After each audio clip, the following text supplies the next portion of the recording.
रविवार की शाम को ग्रीनफील्ड कॉलोनी स्थित पूर्व पार्षद और समाज सेवी कैलाश बैसला के कार्यालय पर काफ़ी संख्या में लोग एकत्रित हुए।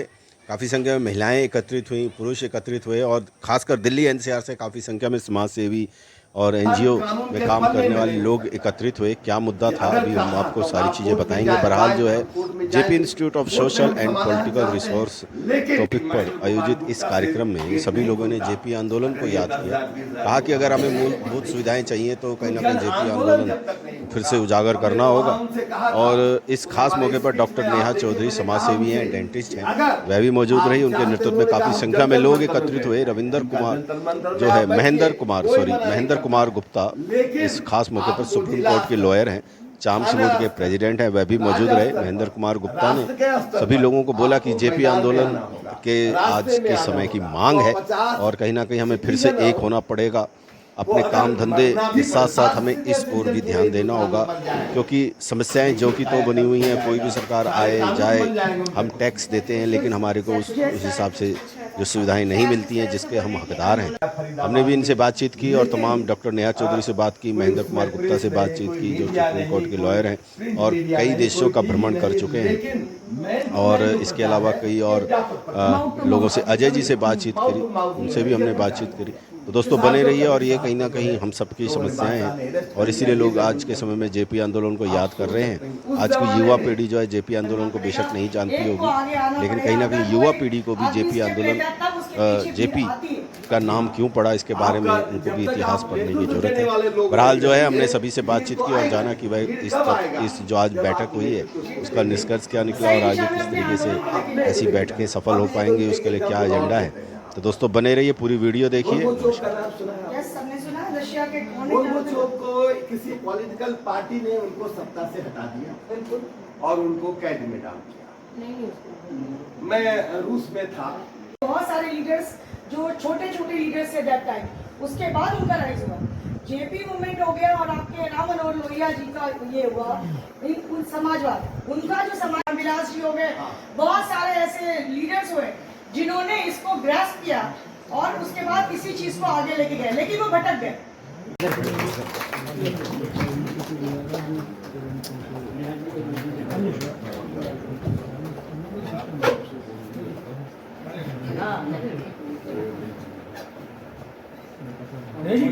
सब खड़े हैं।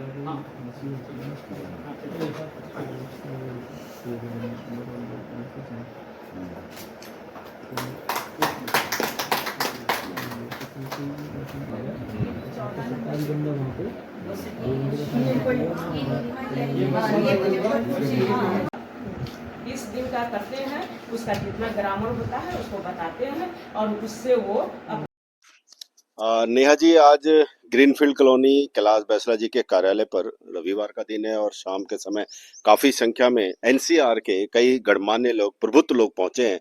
किस लिए बैठक बुलाई है और क्या एजेंडा रहा है, विस्तार से बताइए। ये जो बैठक अभी चल रही है, जो गोष्ठी चल रही है, ये बुद्धिजीवियों की बैठक है और जो सामाजिक न्याय के लिए या सामाजिक चेतना के लिए लड़ते हैं, जिन जो जो चेतना जगाने का कार्य भी करते हैं। और मेरे बगल में खड़े हैं आपको जामवुड के प्रेसिडेंट हैं और इन्होंने बहुत बड़े सोशल रिफॉर्मर हैं, विदेश भी जाते हैं और कंट्रीज में भी सीनियर सिटीजन फोरम पे भी प्रेसिडेंट हैं। और आज हमने इनको बुलाया है सिर्फ इसलिए कि हम चाह रहे थे कि एक जन्मोत्सव जो होता है इस शताब्दी, जो एक हमारा मनाने का मन था अटल बिहारी वाजपेयी का, और दूसरा समाज कटा हुआ है। अभी जो हमारे जो जनरेशन के लोग हैं, मेरे से छोटे जो लोग हैं, जो जेपी मूवमेंट के बारे में बहुतों को नहीं पता। जेपी मूवमेंट क्या था, उसका कंट्रीब्यूशन क्या रहा, जयप्रकाश नारायण का क्या समाज में उन्होंने कंट्रीब्यूट किया, भारतीय उनका राजनीति में क्या उनका ये रहा है कंट्रीब्यूट किया, और क्या उनको देख करके कितने लीडर्स उभरे हैं। तो वो उसके लिए भी चेतना जगाने के लिए बार बार हमें कहीं ना कहीं खड़ा होना पड़ता है। तो दैट्स वाई, और ये सीनियर सिटीजन के लिए बहुत काम करते हैं। तो आपको लग रहा है ग्रीनफील्ड में भी ऐसे ही आंदोलन की जरूरत है? बिल्कुल जरूरत है, क्योंकि समाज जो बना है वो बच्चों से स्त्रियों से, पुरुषों से, बुजुर्गों से बना है। और आज मैंने इनसे 2 चीजें कही हैं कि भारत सरकार, अभी अगर आप हर जगह जाते हैं, अलग अलग कंट्रीज में जाते हैं, 50 कंट्री ये विजिट कर चुके हैं, तो मैं इनको ये कह रही थी कि जो पेंशन है, जो बिल्कुल ही निराश्रित है, जो किसी के ऊपर डिपेंडेंट नहीं, मतलब सॉरी डिपेंडेंट है बच्चों के ऊपर, उनके पास बिल्कुल सरकार हाथ झाड़ लेती है 1500 2000 रुपए देके, मेडिकल फैसिलिटीज कुछ नहीं देती है, तो वो बुजुर्ग कहाँ जाए। तो इसके लिए ये लड़ाई लड़ रहे हैं और इन्होंने मुझे बताया कि इनकी संस्था क्या क्या कर रही है और ये क्या कर रहे हैं। और पब्लिक हेल्थ के लिए, जैसे एजेड लोगों को आपको पता है मल्टीपल प्रॉब्लम्स होती हैं, एजिंग में प्रॉब्लम्स होती हैं, तो उसके लिए आप मेडिकली क्या क्या कर रहे हैं, सरकार से आपका क्या क्या मांग रहती है, या कोर्ट के थ्रू आप क्या लड़ रहे हैं, बिकॉज इज अ लॉयर भी है, बहुत सीनियर लॉयर भी हैं। तो इसी सब चीजों पे हमारी बात हुई और हमने अपना सारी चीजें रखी और इन्होंने बहुत अच्छे तरीके से हमें जवाब दिया, समझाया और हमारे एक चेतना जगा के गए कि आप लोग भी समाज के लिए कुछ ना कुछ करते रहिए। इस बैठक में अलग अलग जगह से लोग आए थे, ग्रीनफील्ड से थे, चामवुड से थे, एंड सेक्टर से, कुछ सेक्टर्स से आए थे, सेक्टर 17 से भी थे, और अलग कुछ लोग गुड़गांव से भी यहाँ आए हुए हैं, और हाँ दिल्ली से भी, तो एनसीआर है तो दिल्ली से भी आए हुए हैं। तो यही था, एंड मैं चाहूंगी कि इसी तरह की चीजें हमारे समाज में होती रहें। और आप देखिए कैलाश सर भी एक बहुत बड़े रिफॉर्मर रहे हैं, उनका लाइक वो भी बहुत कुछ करते हैं समाज के लिए, 15 साल से उन्होंने बहुत काम किया है। तो इसी वजह से इस जगह को हमने चुना, उन्हीं के ऑफिस को हमने चुना है। जी सर, पहले तो अपना परिचय दीजिए। वैसे तो आप परिचय के मोहताज नहीं है, फरीदाबाद के लोग जानते हैं। आपको क्या लगता है इस तरह की बैठक का कितना असर आम पब्लिक के ऊपर होता है? मैं महेंद्र कुमार गुप्ता एडवोकेट हूँ सुप्रीम कोर्ट में, और मैं इंटरनेशनल स्पीकर हूँ फॉर द सोशल इश्यूज।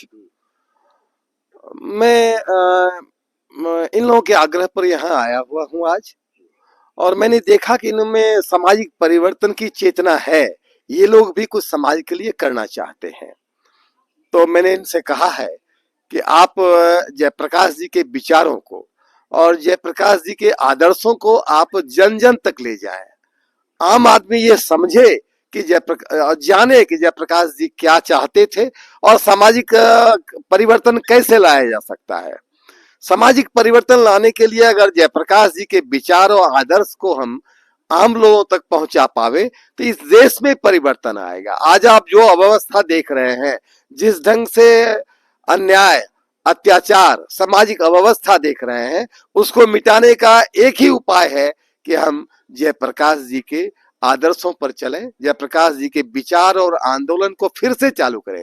1974 में जयप्रकाश जी ने एक आंदोलन लाया था। आपको लग रहा है कि इस समय भी जेपी आंदोलन जैसी चीज की जरूरत है? एकदम जरूरत है। जयप्रकाश जी के आंदोलन की आवश्यकता आज भी है। सर, आज बैठक बुलाई गई है और खासकर जेपी आंदोलन को दोबारा याद किया जा रहा है, और आज देश की ज़रूरत है ऐसा मंच से लोगों ने अपने विचार व्यक्त किए। तो आपको क्या लगता है कि कितना सही है आज के समय के अनुसार से, क्या जेपी आंदोलन की ज़रूरत है? बिल्कुल ज़रूरत है जी। क्योंकि जयप्रकाश जी चाहते थे, वो नैतिक परिवर्तन चाहते थे, जो राजनीतिक है, जो स्टेबिलिटी आवे देश में, और सिर्फ राजनीति जो चल रहा है दिखावा का, जो अवसरवादिता का, जयप्रकाश जी उसको शुद्धता चाहते थे, राजनीति में शुद्धता। मतलब आप वर्तमान राजनीति के बारे में? जी जी जी, शुद्धता चाहते थे और समाज में परिवर्तन चाहते थे। इसीलिए उनका जो टोटल रेवोल्यूशन था, उनका यही मार्गदर्शन था। वो चाहते थे, उनकी फिलॉसफी थी कि समाज में जो लोग हैं, अभावग्रस्त लोग हैं, है ना, जिनको कि कुछ आज भी मतलब देश में, तो आपको लगता है कि स्थिति बदली नहीं है? बदली नहीं है, बिल्कुल नहीं। वही है वही स्थिति तो वही है, सिर्फ थोड़ा सा स्वरूप बदल गया है, स्वरूप लेकिन बदल वो गया है, थोड़ा डेमोक्रेसी, मतलब सरकार जरूर बदलती है लेकिन जनता की स्थिति वैसी। हाँ, कहाँ इससे बदतर ही है। इसलिए आज भी जेपी प्रासंगिक है, भ्रष्टाचार कहाँ। तो जेपी प्रकाश कौन बनेगा? आम जनता बनेगी या कोई? नहीं, आज के युवा बनेंगे। हमारा यही मोटो रहता है कि हम आज के युवा को ये इंस्पायर और करें हम कि ऐसा आप कोशिश जेपी की करें, जो मूवमेंट, जैसे आज जैसे हमारे महेंद्र जी ने रखा कि बहुत बड़ी जेपी सेनानी है, उनका आशीर्वाद मिला, बहुत अच्छा जेपी के साथ रहे, उन्होंने अपना अनुभव दिया और हिम्मत दिया लोगों को कि आप किसी भी परिस्थिति में कभी फेल नहीं हो सकते। यदि आप आंदोलन खड़ा करते हैं तो आज देश बदल सकती है, ऐसी बात नहीं। लोग नैतिक परिवर्तन चाहते हैं, तो चाहते हैं कि कुछ स्टेबिलिटी आए। मुकेश जी। ठीक है।